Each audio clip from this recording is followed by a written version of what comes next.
Order! Order! You are an incorrigible delinquent at times. Behave yourself, man!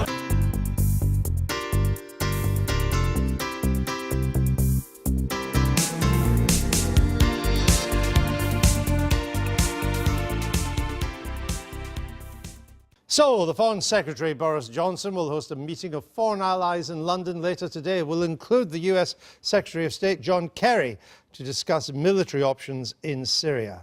Now, last week, Mr. Johnson said the public mood had changed after relentless bomb attacks on Aleppo and that more kinetic action, whatever that means, might be possible. Has the public mood changed on Syria? There's a desire to end the horror, but has the public mood really changed to intervene? No, not really. The public, when asked, say something must be done and we must stop the slaughter. But when also asked, do you want to put British troops in harm's way, they say probably not, no. I think what has changed is the politicians' mood. We've got a new Foreign Secretary, we've got a new British government to all intents and purposes. We'll have a new White House come January, for sure, no matter who's in it. So there is a feeling that what has gone so far as in terms of not intervening, not trying in any way to oppose or block Putin from doing what he wants in Syria, has failed. So it's time to try something else. Well, there was talk of a no-fly zone. There's not so much talk of it now because the Russian Air Force is in the skies of the no-fly zone.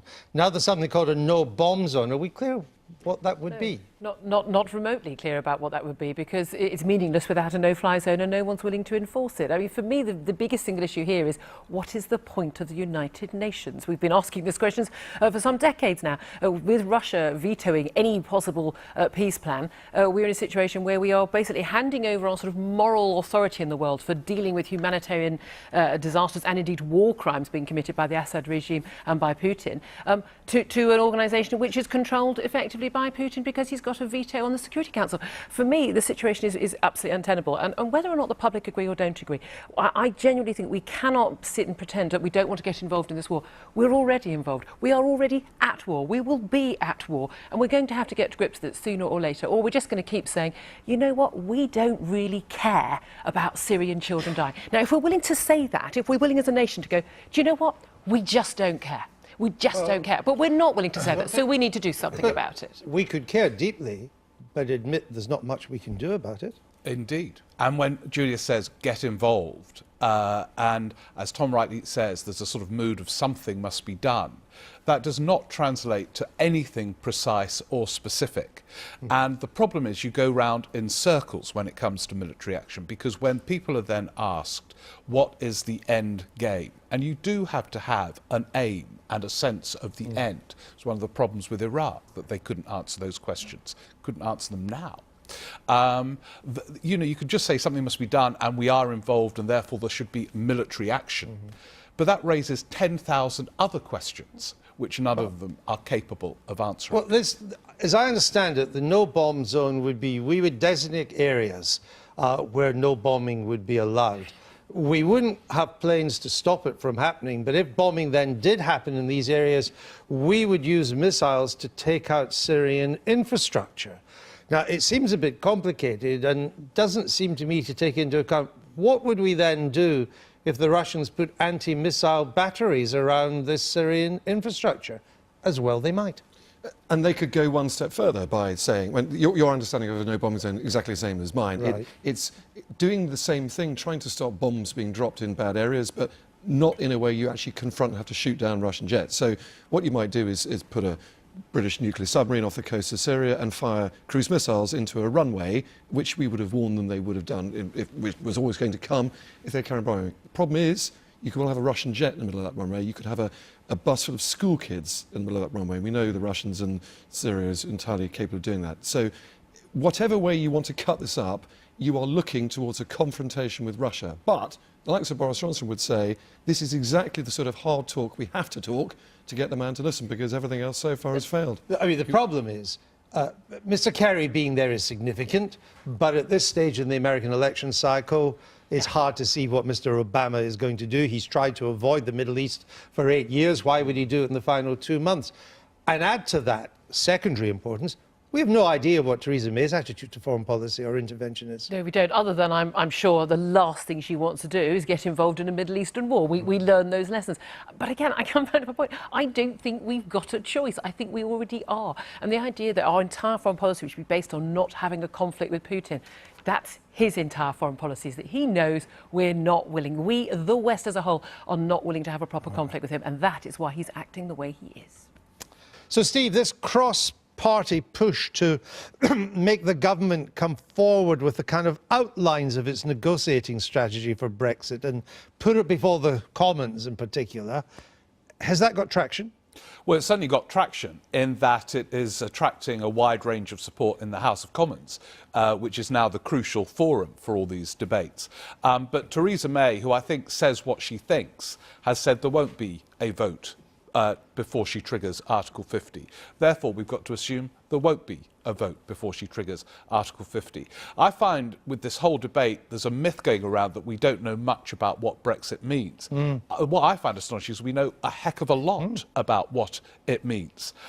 We know that when she opens her mouth, the pound falls. We know that Philip Hammond's in a different position to the other Brexiteers. We know that there is now an accountability issue in terms of what the House of Commons will have a say in, and I think that could become a very big story. We know that Nicola Sturgeon's contemplating a second referendum. We know a huge amount, all of it dire.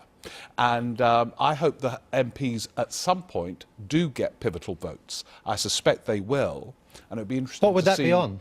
Well, for example, they're going to get one on this silly so-called Repeal Act, which is, as we've discussed before here, an act of consolidation. And there will be others. I mean, in other words, we cannot leave the European Union without votes, but I don't think we'll get one on Article 50. But what seems to be that they're pushing for at the moment is a vote on the government's bargaining position.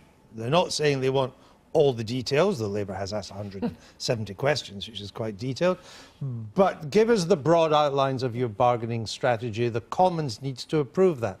Is that fair or not? But it's just genuinely absurd. I mean, of course you don't go into a negotiation with the EU and all the other 27 member states by having saying, oh, by the way, this is what was published in all the national newspapers here last week about what our position is, what our red lines are, and let's just hope for the best. It's genuinely absurd. And I don't recall any other major trade deal being done in the public eye in this way and having this much scrutiny. But Julie, Theresa May has said her red line is on immigration. She's uttered the words, my red line is on free movement. Yes, but there are lots and lots of other intricate details. But broadly, we know her position. It's a bit, it is a fantasy one. And broadly, we know the EU position, but that's the point. Broad details are different from individual details. That wouldn't be dangerous to have that level of scrutiny. The point I would is, argue it would be quite important Steve, to challenge that position. The point is that the British Parliament, all these people who are so obsessed with the British Parliament having its say and democracy, well, they didn't pretty care. Fundamental. They didn't care for very many years, where they happily handed over powers. Lisbon Treaty, which was to all intents and purposes a new constitution, handed over far more British powers. Parliament voted Could for I it. finish a point? Handed over far more powers again and again, and there was an express vote not to have a referendum with the British people. When we had a referendum with the British people, we've given our say. There we are. John, where are you on this? Is it? Well, I mean, put aside whether you're for or against. Is it realistic that the government will come forward with some kind of green paper or white paper that gives a broad outline of the government's Brexit position? When you have a majority of around between 10 and 20, depending on how you count this up, there is one thing you have to do as a Prime Minister, and that's learn to count, to quote the old-fashioned LBJ thing. Now, Theresa May hasn't done that. There will be a vote in the House of Commons, whether it's a binding one or not, because MPs will make one. What will the vote be on? They will demand that the Prime Minister and the government spells out its Brexit negotiation strategy in broad terms. And it won't be binding unless they try and sort of shoehorn some form of amendment onto government legislation, which they won't be able to do because the government won't be stupid enough to introduce legislation that will be amendable for that. But they will be, I'm sure, the will of the House of Commons will express itself simply because there is a majority in the House of Commons, a quite clear one for soft Brexit, for the sort of, keeping trade links as open as humanly possible. So there will be a vote, the government will lose it, and then it's up to Theresa May whether or not to pay any attention to it whatsoever, which she probably won't. But I think she's got herself into this problem because she has adopted the views of the 52 versus the 48, dropping any form of language about consensus, bringing the country back together, which was all the great chat we heard outside number 10 in July. Binding, if the Commons votes against the government on this, that will be seen as a major setback for the government and the Prime Minister. Oh, a seismic. Yeah. And of course she can ignore it if we're talking about in relation to triggering Article 50. But I mean, I think in a way it happened with Maastricht as well. The House of Commons now will move centre stage. And as Tom says, the context is that tiny majority. She's got a smaller majority than John Major had in the 1990s. And I think it's going to be far more turbulent than perhaps her calm, assured facade suggests. I mean, remember with Theresa May, I think she is a serious, fully formed politician with 6 years in that Home Office is a big, big test. But she's never had experience of the Treasury, never had experience of the Foreign Office. And this is massive, massive politics. And I don't think she's ready for it. I don't blame her for not being ready for it, but she's not. If it comes to a conflict between the result of the referendum and the positions Parliament is taking, there is a chance you'll call an election. Yes, good, but yes, well, I mean, effectively, it would be a vote of no confidence in her government, and she should call an election, despite the Fixed-Term Parliament Act. And I think that the British people will be very clear. Well, I know virtually everyone I know is a Remainer. I campaigned for Leave, but the Remainers I know all completely accepted that we are going to have this. There is a mandate for Leave, and that the Prime Minister should get on with it.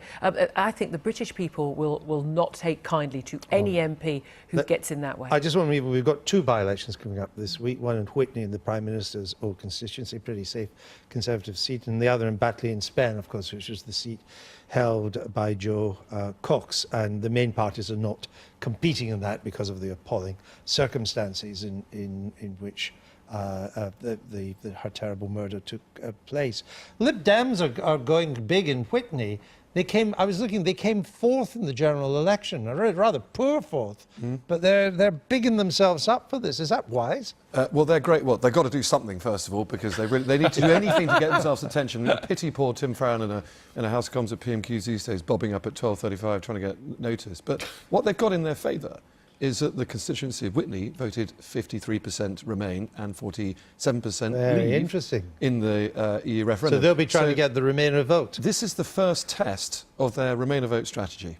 And it may or may not work. What was interesting, though, is that Theresa May bothered on a Saturday to come out and campaign. Yeah, imagine how uncomfortable that must be. Standing next to David Cameron. Where is she? Let's see. There she is. I believe the first Prime Minister and former Prime Minister out campaigning.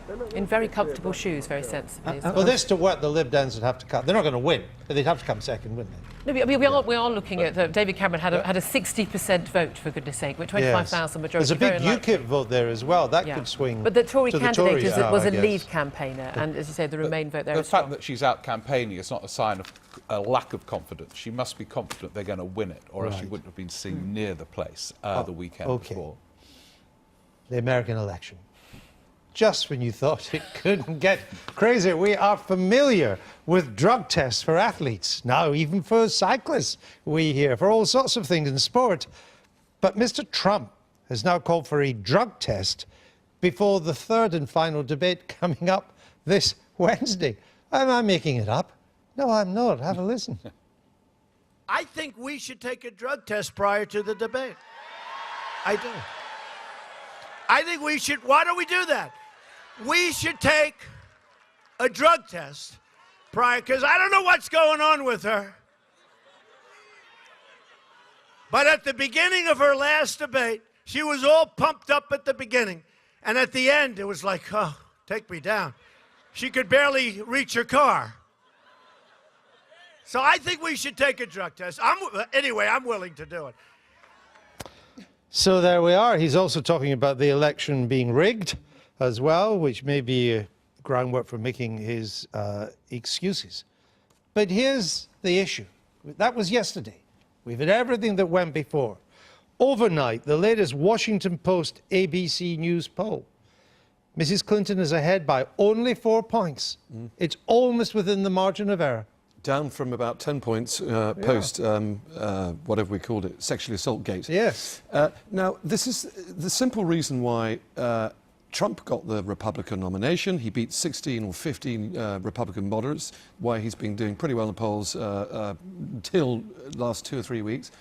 People buy into the anti-establishment thing. All you need to do is stand up and say, well, of course they say that because they're all crooked, as we know Washington to be.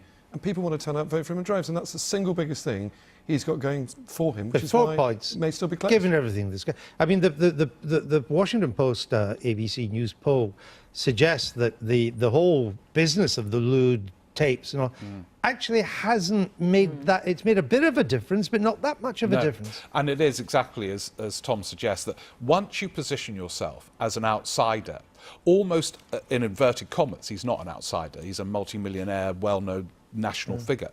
But once you position yourself, you can almost say anything you like and be attacked for it, and then respond by saying, oh, that's all the elite, they would say that, wouldn't they? And you can't really deal with that as an argument, because you just say, oh, that's you lot. You would say that, wouldn't you? And that's why I think it's made less impact. However, there is a point where it becomes absurd. And I think this current thing on doping tests and things, I mean, it's laugh out loud, so we're all laughing. It is and that surely can't help him. You kind of think, what are the undecideds thinking about this? And they must be laughing. But there's a lot of information coming out. I mean, it's not incendiary, but there is some information as more emails from Mrs. Clinton are leaked. And they are interesting. They show her to be very much a globalization person, very close to Wall Street, talking about one massive single market in the whole of the hemisphere. None of that's getting much scrutiny because of calls for drug tests. Well, it's all much more complicated. You have to read past the headline. Yeah. But the key thing is, I mean, Donald Trump said last week, tweeted last week, that it was good to have the shackles off. Now all these senior Republicans had ousted him. Well, the thing is, this is him with the shackles off. The reality is, all of the stuff about Hillary not being very likeable and being dishonest, and that's already factored into the polls. And all the stuff about Donald Trump being a sort of lecherous and racist and goodness knows what else. I mean, that's already factored in. What still blows my mind is that there are people who are undecided. Well, on the ground game, even when I give him Florida, Pennsylvania, Ohio, all of which are a big stretch now, he still doesn't get to 270. So it's going to be very interesting to see. Yeah. I've been getting away with it.